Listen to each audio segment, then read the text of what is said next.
All right. So now we are going to focus on enrollment and guidance. So the first question is, how are the course credits going to work as we're doing this continuous learning plan? Yeah, pretty similar to, I would say, what we have done before, only we're not going to focus as much on a number. Hey, you got a 75% or you have a 76%. It's more of the level that you've completed the critical standards. That's an A level, that's a B level, that's a C level. So it'll be a little more fluid in how they determine grades, and they're gonna have to combine those. So if I was in AP Lit for the first 8 or 9 weeks, and now of one where I did really well, and now I'm going into critical standards. If I do really well, then that would probably be an A. But if I did not so well at the first part and I had a 75%, but I did really well at the second part, what does that look like? How does that go together? So we're going to have to work through that process to know what that is. We're still going A, B, C, D. And obviously any of those get you a credit, which is the most important part. But let's not kid ourselves. In some situations, we're concerned about the grade level that goes with that credit. And so that's how that's going to be determined. Again, the communication part between teacher and student is so vital. And it goes both ways. Not only do I need to do a good job responding in a way that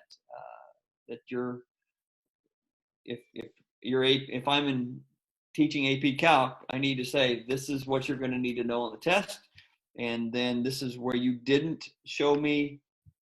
This is good work, but it's maybe not the highest level work and along those lines. So especially without a final to really figure that out. Okay. Mr. Wessel wrote some stuff in there. Yes, teachers, and this was a part that I really want to emphasize, teachers at the high school will provide every opportunity for students to earn all credits that are currently on their schedule. And they will have opportunities, if needed, as we talked earlier, that they could go back and get some stuff, maybe some crucial learning or some critical standards that they didn't hit the first part of this semester that they'll be able to go back and do moving forward. Okay. Yeah, go ahead. All right. So now the biggest question for seniors, what is going to happen with graduation? Well, first, and Dan said this, Mr. Wessel said this, and I like this, our first goal is to make sure that students have earned their credits to graduate. So that's one. So assuming we all earn our credits to graduate, then the next question is, what are we doing for the ceremony of graduation and for everything that goes around that? And I didn't see a prom question on here. Maybe you were going to get to that, but Keisha canceled all of the activities. We're not going to have prom, unfortunately. Just, when you're working with a bunch of different entities, it makes it nearly impossible to do some of those things. Graduation is, to be honest with you, is what I'm holding out on, and no decision has been made at this point whether we can have the actual ceremony or not. I don't want to make a decision today because I just don't know where we'll be in 6 weeks or 7 weeks or 8 weeks. And I don't know if we can move that to June or July and what that all looks like, because I know some families are involved in that process. But I'm going to hold as long as I can with the date that we have, and we'll continue there as we get closer. If we need to push it out a little bit farther, we'll push it out a little bit farther, and we'll try and get that information to you as quickly as we can. I know that puts some families in, especially families that have relatives outside of the area, whether they can travel or not. Just a lot of questions in the air. We are holding out hope that we can still have a ceremony of some kind, and holding out hope that we could maybe still have some of the activities around that ceremony if possible. But we just don't know right now. But I wanted you to be aware that we're not giving up on graduation. We're not even giving up specifically on the May 16th. Was that the date that we had originally planned? We're not even giving up on that yet. I'm concerned about that date, but I'm not giving up on that. And I'm certainly not giving up on doing it altogether and maybe moving it around. Mr. Wessel, I see you're back. Do you have any further comments on that?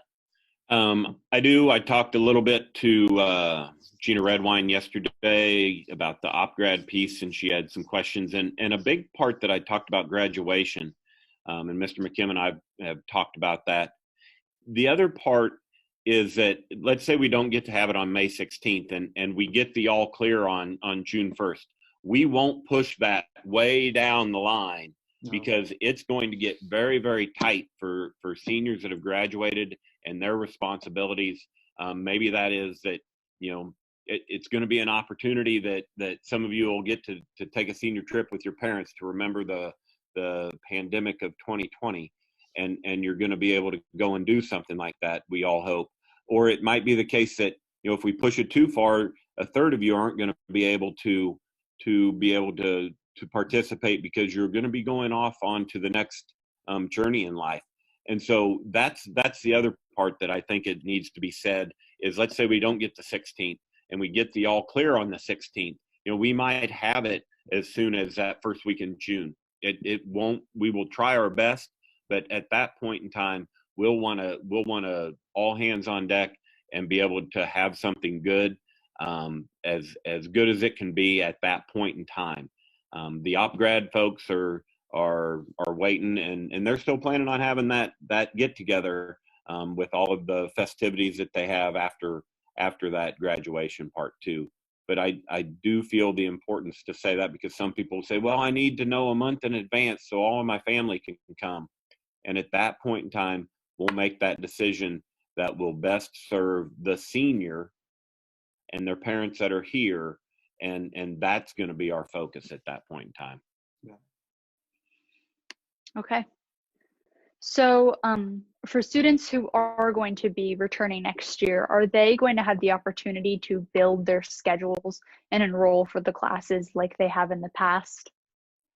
And we have Mr. Wessel and Mr. Wessel, Mrs. Wessel, Mr. Wessel's here too, but Mrs. Wessel and Mr. Cackler here, so they can chime in, but probably not exactly like we did last year. The nice thing is all your pre-enrollment choices are in.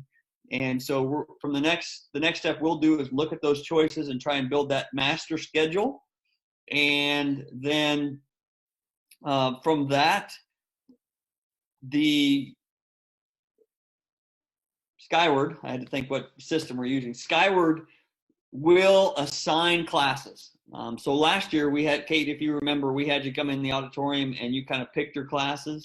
We don't want that to be an unfair advantage for those of us that have really fast internet and those of us that have really slow. There could be different, or maybe we have different responsibilities when we take that out. So we'll probably take that out of the equation and just randomly assign students into their schedule based on the master schedule and their choices. Hopefully they spent some time really looking into that and talking to their teachers about what they really want to take and need to take for their next phase of life. And so we'll have that. I could also anticipate when we get those schedules done, if there's holes in those schedules, Mrs. Anderson, Mr. Cackler, and Mrs. Wessel are able to contact you individually, either through a setting like this or maybe just on the phone and said, hey, we weren't able to get this class, but we have these other classes during this hour. I'm going to send you a copy of the master schedule, take a look at it, and then tell me what you think would work best and try and get you all loaded up and be prepared for August about 15th next year. So moving forward, how should students receive any transcripts that they request? Because normally you fill out the Google form and then you're called down to the guidance office at some point during the day. How should students go about that? No more transcripts. No, just kidding. That's a great question. Continue to fill out the Google form. Mrs. Hamilton was planning on trying to contact the district office to see if there's availability to come in and print those off, or how we're going to work on that. We have not quite figured out the best approach to that at this time. some of that has to do with also, Kate, does it need to be an official transcript? Is it an unofficial transcript?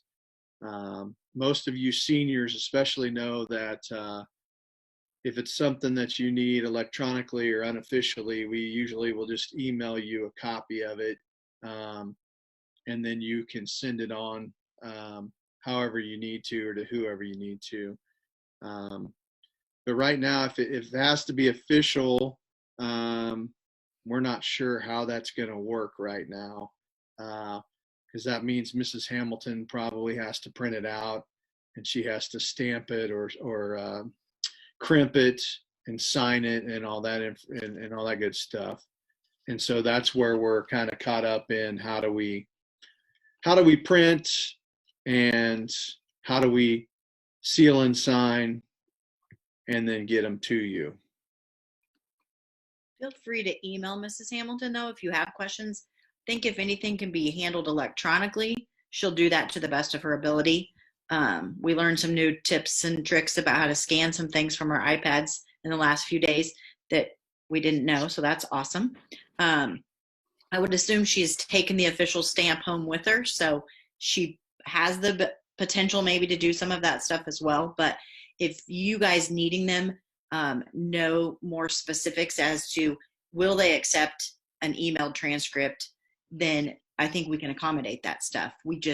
It may be you finding out some of the stuff that you normally wouldn't have to ask, then you may have to ask now, and then we'll try to work around some of that. The other part, even with it'll also depend on Mrs. Hamilton's, if she feels comfortable coming in during this time. But if we are on the essential business list, and so if we do have people that do need to come in to work, schools do have that ability in order to do that. So if she needed to coordinate that, maybe Ms. Wessel and Mr. Cackler can share that with her. If there are things that she does need to come in and do once a week, we could continue that part. The big thing would be is how do we send that to the kid in order to be able to transfer that on. The other part is and it's hard because everything is extremely important, but if people can really think about, do I have to have this right now? Not that I want to have it right now, but do I have to have this right now? Obviously, if you have to have a transcript, realize those same places are going to have the exact same issues that we're having across the entire United States. So all of their deadlines, I'm sure, are shifting as we speak also. But we will not plan on being the holdup on that at all. We can do what we need to do, and I know Mrs. Hamilton, it drives her crazy to be at home and not be able to work, and so she'll probably be more than happy to be able to do some of those things. Real quick, back to what Mrs. Wessel said there too, was that it's going to be even more important that the student gives us the best specifics that they can on that Google form. I know a lot of times people just put NA in a lot of the boxes and send it to Mrs. Hamilton, but knowing the specific address or email address, and if it has to be official or not, and sometimes people just say yes to say yes, but if they could really look into that before they do that, that'll help a lot on the speed of how these things will get done and get out there. Absolutely. So our last question is for you, Mr. Cackler and Mrs. Wessel. How should students go about scholarship applications if they need a guidance counselor to sign a form, or if they have to turn the application into their counselor? Yeah, this is a fun one. I think right now probably the best thing we can do is use the technology that's been given us. I would highly encourage the students to take the scholarship applications and turn them into a PDF or use your Notability to fill them out. What I would like, I think, for us to do, especially like I think the Lansing alumni is coming in this Friday. if you can turn that into a PDF and get all your stuff filled out and sent to me, I can then put some text boxes and a signature box on it for myself and put your other information that needs to come from me on there. And then my plan was to email your scholarship application from me to the scholarship committee or the person in charge of that committee. So that way, one, we're not handing around a lot of dirty paper that everybody's touched and possibly spreading this virus, but we're using our technology and our ingenuity to get things still accomplished on time and still have those opportunities. I am still receiving scholarship information from scholarship places. I've just put out another scholarship yesterday on the guidance website on the scholarships tab. So people are still willing to give out their scholarships during this time. It may be easier for kids from our school to earn scholarships this year. Maybe there's a lot of kids sitting at home that aren't going to do anything, including scholarships. So if you guys get after it, I think it might be a great opportunity for you guys to earn a lot of extra scholarships that maybe wouldn't be there normally. So, but I think that's the best process right now, is to use your technology, email me all your documents, then I'll put my stuff on there, and then I will email the scholarship committee your application. On most of those, I plan on CCing the student so that they can see that it went through. On some of those, I might not be able to if there's some information they want on there that's supposed to be, the student's not supposed to see and things. I might have to just send it to the committee and then send you another email that says, hey, I sent it in today. Just wanted to let you know, kind of thing. Okay. And I think that is just about all we have. Great. Kate, thank you very much. Stuco, thank you very much for coming up with great questions and for you leading this and for everybody that jumped on and gave answers. We have a plethora of people that are willing, and the great thing is we do live and work in a great community, and the support has been phenomenal from all of you out there, but also students saying, hey, how can we help, and community saying, how can we help, and teachers saying, how can we help our kids, and so we will get through this together, and we'll be stronger because of it. It's not going to be easy now. And anybody that's watching this and wonders, hey, I've got a couple questions. How do I get to them, or how do I get those questions to them, to Kate, to ask for the next time?